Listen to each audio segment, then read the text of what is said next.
ایک middle man یا متوسط طبقے کے لیے قانون اور زوراور اور طاقتور آدمی کے لیے قانون اور، یہ دوہرا معیار، اس پہ آپ کیا کہیں گے؟ کیونکہ سی ایم پنجاب نے پاکستان میں اپنی اس دور حکومت میں ایسے قانون نافذ کر دیے ہیں جس سے عوام کے 14 طبق روشن ہو گئے۔ آپ سمجھ لیں کہ باہر نکلنے پر خوف، ہیلمٹ نہ پہننے پر خوف، بیلٹ نہ لگانے پر خوف، تو یہ ون ڈش کی خلاف ورزی کیوں کی گئی ہے سی ایم صاحبہ؟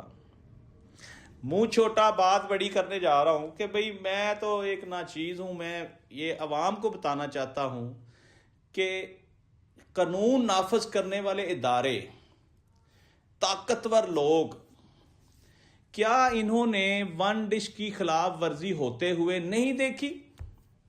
یقین کریں اس شادی پہ، پہلی شادی تو کچھ 2-3 مہینے چلی تھی نا، جو چیئرمین نیب، سابقہ چیئرمین نیب تھے، ان کی بیٹی کے ساتھ جنید صفدر کی پہلی شادی ہوئی اور وہ ناکام ہو گئی اور پھر طلاق ہو گئی۔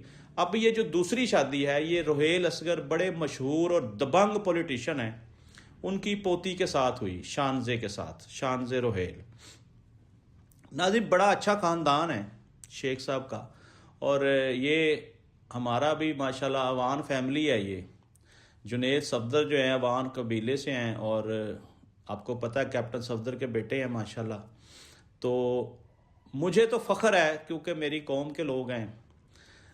اب دیکھنے والی بات یہ ہے ناظرین، ہمیں کہا گیا کہ ڈالا کلچر پہ مکمل پابندی، گن مین لے کر آپ ساتھ نہیں چل سکتے، اسلحہ کی نمائش نہیں کر سکتے، وائلیشن نہیں کر سکتے۔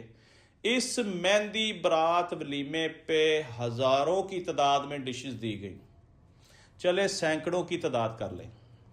ایک ڈش، ہم اگر کوئی شادی کوئی فنکشن رکھیں، اس میں ہمارے لیے 10 بجے کا کرائیٹیریا ہے جی۔ 7 بجے شادی شروع ہوگی یا ولیمہ شروع ہوگا، 10 بجے لائٹیں بند۔ یہاں نہ لائٹیں بند کی گئیں، نہ ون ڈش کی پابندی کی گئی، ڈالا کلچر کو بھی نظر انداز کر دیا گیا، اور بڑے بڑے لوگوں نے اس شادی میں شرکت کی۔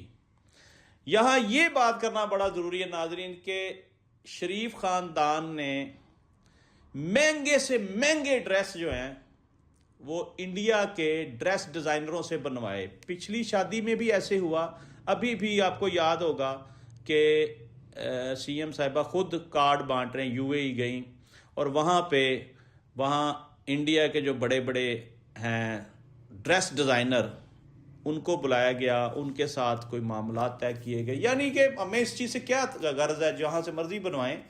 مسئلہ یہ ہے کہ آپ اگر ڈنڈا ہاتھ میں پکڑ کے عوام کو ہانک رہے ہیں بھیڑ بکریوں کی طرح، تو آپ کس کو جواب دہ ہیں؟